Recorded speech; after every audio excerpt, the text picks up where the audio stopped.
घर, नई शुरुआत और प्यार से भरा एक सपना। लेकिन अगर उसी घर की दीवारों में किसी पुराने पाप की सांसें कैद हो और प्रेम की निशानी ही एक दिन मौत का कारण बन जाए, तो क्या इंसान अपने कर्मों से बच सकता है? शहर से दूर एक सुनसान इलाके में खड़ा वह पुराना घर जैसे किसी का इंतजार कर रहा था। तभी उसके सामने आकर एक कार रुकती है और उससे विवेक और खुशी उतरते हैं। दोनों की आंखों में चमक थी, क्योंकि यह उनका पहला अपना घर था जिसे विवेक ने अपनी सारी बचत और कर्ज जोड़कर खरीदा था।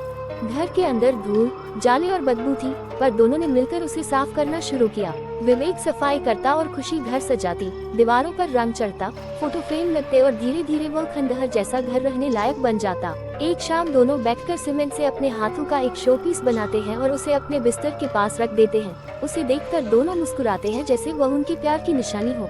कुछ दिन बाद विवेक को काम के लिए दूसरे शहर जाना पड़ता है। सुबह नाश्ते के समय खुशी उसे चुपचाप देखती रहती है और कहती है जल्दी वापस आना। विवेक उसे गले लगाकर वादा करता है और चला जाता है। शाम को खुशी जब किराना लेने बाहर जाती है तो लौटते समय उसे सुनसान सड़क पर किसी के कदमों की आहट और एक फुसफुसाहट सुनाई देती है।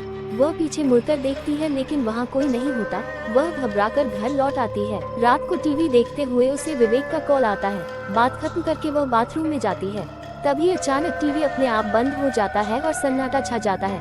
वह आईने में देखती है तो उसके ठीक पीछे एक डरावनी आकृति खड़ी होती है, जिसे देखकर उसकी सांसें अटक जाती हैं। अगली शाम विवेक वापस आता है तो खुशी केक लेकर उसे सरप्राइज देती है, क्योंकि उसका जन्मदिन होता है। दोनों हंसते हैं, लेकिन विवेक के फोन पर बार बार एक अनजान नंबर से कॉल आता रहता है, जिसे वह नजरअंदाज करता है। तभी अचानक लाइट चली जाती है और अंधेरे में खुशी गायब हो जाती है। विवेक घबराकर उसी नंबर पर कॉल करता है और दूसरी तरफ से आवाज आती है कि वह खुशी है और विवेक को तुरंत घर से बाहर निकलने के लिए कहती है, क्योंकि उस घर में कुछ ठीक नहीं है। विवेक समझ नहीं पाता, क्योंकि कुछ देर पहले तक खुशी उसके साथ ही थी। कॉल कट जाता है और तभी उसे एक आवाज सुनाई देती है जो उसे बेटे कहकर पुकारती है। वह उस आवाज के पीछे एक कमरे में जाता है, जहां रोशनी बाकी घर से अलग होती है और झूलने वाली कुर्सी पर उसे अपनी माँ बैठी नजर आती है।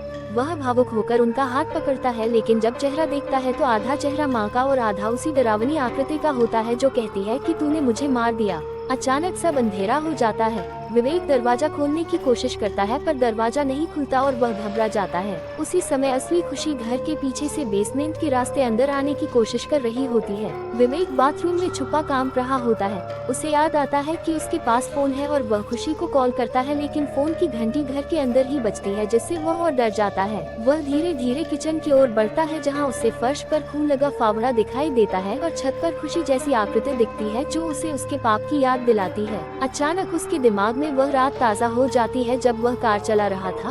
उसे नींद आ रही थी। एक महिला सामने आ गई, टक्कर हुई। वह जिंदा थी और मदद मांग रही थी, लेकिन डर और स्वार्थ में उसने पत्थर से उसका चेहरा कुचल दिया और वहां से भाग गया। वर्तमान में लौटकर विवेक रोने लगता है और माफी मांगता है।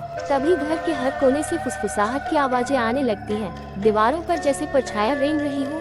घड़ी की टिक टिक तेज सुनाई देती है। दरवाजे अपने आप बंद खुलने लगते हैं और उसे महसूस होता है कि कोई अदृश्य ताकत उसे घेर रही है।